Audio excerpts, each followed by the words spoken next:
Nous retrouvons CapsData, nous retrouvons Didier Personic et Stéphane Norberg.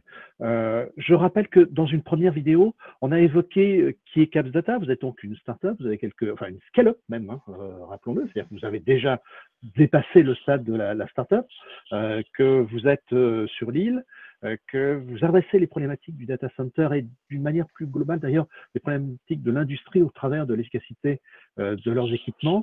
Et votre solution et votre démarche est d'aller capter les informations et de pouvoir les analyser pour, dans une première étape, apporter une connaissance de ce qui se passe au sein du data center. Et c'est vrai que souvent, les opérateurs ne sont pas au courant de tout ce qui se passe à l'intérieur. Le deuxième plan, on vient de perdre la lumière, mais Didier nous revient. Le deuxième plan, ensuite, étant d'analyser, vous exploitez l'IA en particulier, pour amener à des conseils. Et le troisième plan que vous allez commencer à déployer en 2022, si j'ai bien compris, va être d'aller plus loin et de commencer à piloter vous-même les équipements. Alors, j'aimerais qu'on revienne un peu sur votre offre. On va parler un peu d'IA, d'intelligence artificielle. L'IA, c'est un grand mot aujourd'hui qui est un peu dévoyé parce que tout le monde l'emploie et il n'y a plus personne qui aujourd'hui ne présente une offre sans dire qu'on fait de l'IA. Donc, on aimerait bien savoir ce que vous faites, vous, en tant qu'IA, et concrètement, qu'est-ce que ça représente et qu'est-ce que ça apporte? Et est-ce que vous pourriez aussi faire en sorte qu'on n'ait plus peur de mettre de l'IA dans le data center? Allez, Didier, à vous. Oui, je vais donner une définition de l'IA. L'IA, c'est d'une certaine manière demander à des équations mathématiques d'imiter le raisonnement humain pour simplement soulager l'humain, soulager l'opérateur, soulager l'utilisateur. Donc c'est très restrictif. On est dans un univers, pour nous, de machines-outils, de systèmes qui consomment beaucoup d'énergie, qui sont des maillons importants dans l'unité, dans l'industrie sur laquelle on va intervenir. Donc on conçoit bien que cette machine a été bien pensée. Cette machine a forcément été bien conçue. Ça représente des travaux importants de R&D, des travaux importants d'industrialisation de la part des équipementiers, de la part de tous les acteurs concernés par l'équipement. Donc on va aller sur un terrain un petit peu différent maintenant pour expliquer que on l'a déjà dit lors de notre précédent entretien, hein, c'est pas parce que la machine marche bien que l'utilisateur est satisfait. Et c'est pas parce que l'utilisateur dit tout va bien pour moi que la machine marche bien. Donc ce paradigme sous-entend finalement qu'on va se positionner et on continue à réduire encore une fois la définition de l'IA dans l'esprit et dans la logique d'intervention de CapsData sur des équations mathématiques qui vont aller chercher des données particulières, des données de fonctionnement, des données d'état de fonctionnement du système par rapport à une certaine préoccupation, par rapport à la préoccupation de l'usage. Donc on n'est pas sur des moteurs d'IA pour optimiser le fonctionnement technique de l'équipement, on est sur des moteurs d'intelligence artificielle, on est sur des moteurs, donc des équations mathématiques, pour aider l'utilisateur, pour aider l'usage. Donc ça, c'est déjà une nouvelle catégorie qui réduit la définition de c'est quoi l'IA pour CapsData. Et enfin, on va arriver sur quelque chose qui est maintenant, mais c'est quoi votre équation? Nous, nos équations ont pour objectif de collecter les données brutes de mesure, d'identifier des points singuliers, c'est-à-dire des comportements qui sont perçus par nos algorithmes, par les équations mathématiques, comme étant originaux, différents. Tiens, hier, j'avais ce point-là avec telle caractéristique. Bon, ok. Aujourd'hui, j'ai les mêmes caractéristiques et pourtant, le point, il n'est pas au même endroit. Tiens, bizarre. Pourquoi? C'est l'objectif de nos équations. Pourquoi, effectivement, il y a un écart? Pourquoi il y a une divergence? Pourquoi il y a un comportement différent?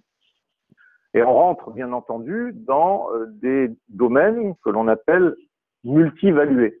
Parce qu'on va avoir de la température, on va avoir des pressions, on va avoir des débits, on va avoir des kilowatts sur non pas un équipement, mais des centaines d'équipements. Donc on voit bien que le tableau Excel, hein, excusez-moi le parallèle, mais le tableau Excel, il commence à avoir beaucoup de colonnes. Et en ligne, maintenant, ben, c'est la signature temporelle. C'est à quelle date, effectivement, j'ai eu ce changement. Donc nos tableaux, en général, ils font en moyenne plusieurs téraoctets. Donc c'est plus du tout l'enjeu n'est plus adressable par du tableau Excel, et on va travailler donc sur cette matière première là avec des équations ayant pour objectif, je reprends le raisonnement, d'identifier des singularités, d'identifier des points singuliers, des bizarreries, avec deuxième composante très importante maintenant, rajouter une information de contexte. Bah, si ça vient d'une sonde de température qui est à l'extérieur ou si ça vient d'une sonde de température qui est à l'intérieur, peut-être que ça n'a pas du tout la même connotation, la même interprétation. Si c'est sur le tuyau d'eau secondaire ou sur le tuyau d'eau primaire, c'est pas le même tuyau. Donc tout d'un coup, mon beau tableau de tout à l'heure, hein, il vient se compléter avec un énorme tableau à côté qui a pour objectif de contextualiser chaque mesure. Et là, on commence à comprendre comment la logique mathématique nous aider. Parce qu'elle va être capable d'accélérer le brassage de ces matrices, de ces points de mesure, avec une connaissance implicite, une connaissance contextuelle de l'information. On voit que ça va quand même accélérer notre affaire. On n'aura plus besoin de regarder 20 écrans sur le cockpit de pilotage pour faire de la corrélation entre les kilowatts, la température, le débit sur le machin 1, sur le machin 2, sur le machin 3. Donc on voit bien comment ça avance cette affaire. Ouais, d'accord, mais ça produit quoi? Ça produit tout simplement ce qu'on appelle nous de la classification discriminante. L'objectif n'est pas d'identifier comment la machine théoriquement devrait fonctionner à 0,001% près de précision. Notre objectif est de dire la machine, par rapport à ce qu'on en attend, l'usage, ça marche plutôt bien, ça marche plutôt pas bien, ou, troisième situation, je ne sais pas. Parce que le gars qui a fait l'algo, il a juste oublié un cas particulier. Donc il ne sait pas interpréter. Je viens de vous expliquer la classification discriminante qu'on embarque dans nos casse-têtes. Notre objectif est d'identifier sur les singularités, sur les particularités que nous relevons dans les données, la reconnaissance de patterns qui vont nous permettre justement de donner cette note plutôt bien, plutôt pas bien. Et le coefficient de précision, parfois, il est, je vous le cache pas, à 20, 30, 40% près, quoi. Notre objectif, nous, c'est quoi? C'est-à-dire, sur vos 22 tours de refroidissement, elles consomment chacune aux environs de 100 kW chacune. Bon, on voit l'engagement au niveau data center, la facture à la fin du mois, mais aussi les enjeux par rapport aux clients qui sont dans le data center. Vous en avez 9 qui ont un fonctionnement surprenant et curieux. Bah oui, je fais allusion là à un client qui a effectivement des tours de refroidissement qui sont en alternat pur. C'est-à-dire pendant qu'une fonctionne, l'autre s'est éteinte, et réciproquement, quelques minutes plus tard. Donc on a des démarrages et des arrêts de système qui sont effrayants. Démarrage et arrêt, ça veut dire quoi? Usure du matériel, ça veut dire surconsommation électrique au démarrage et des bizarreries en termes de stabilité de la température et des échanges d'air au cours encore une fois, au cours de ces transitions d'état. Donc l'algorithme a pour objectif de dire, là, il y a 9 tours sur les 22, hein, il y en a 9 qui posent problème. Et j'aurais pu prendre chez chacun de nos clients, depuis maintenant près de 5 ans, un cas particulier où on est dans cette situation. On a vu des situations, par exemple, d'oscillation de circuits secondaires, donc l'évacuation des calories, hein, qui oscillaient à 7 degrés, donc amplitude très importante, sur une période de 12 minutes. comme dans la majorité des DCIM, l'information est consolidée à 15 minutes, ça passait forcément sous les radars. On a un autre client pour lequel le comportement du système performant, puisqu'on était en mode free cooling, chiller, avec des modes mixtes qui permettaient d'optimiser vraiment été, hiver, nuit, jour, les seuils de démarrage, arrêt des systèmes. On a vu que le mode le plus pénalisant était le mode mixte, c'est-à-dire un mode dans lequel j'avais un petit peu de free cooling, je récupère les calories extérieures, et un petit peu de chiller pour compléter apparemment ce qu'on n'arrivait pas à produire sur le chiller. Mais non, pas du tout. C'est des problèmes d'inertie, de retard, de démarrage, d'arrêt, encore une fois sur les cascades de compresseurs. Donc, l'algorithme, qu'est-ce qu'il est en train de dire? Il est en train de nous dire, globalement, en mode normal, free cooling, en mode normal, chiller, tout va bien. Par contre, là, sur votre mode mixte, où vous faites les deux, il y a des situations curieuses. Il y a des situations d'excès de consommation par rapport à, par exemple, un mode où on n'aurait que du chiller. Donc, la classification discriminante a vraiment pour objectif de non pas traiter avec beaucoup de précision ce que devrait faire le système ou ce qu'il pourrait faire, mais d'identifier déjà une première identification. C'est pas bon ou c'est bon, ou je ne sais pas.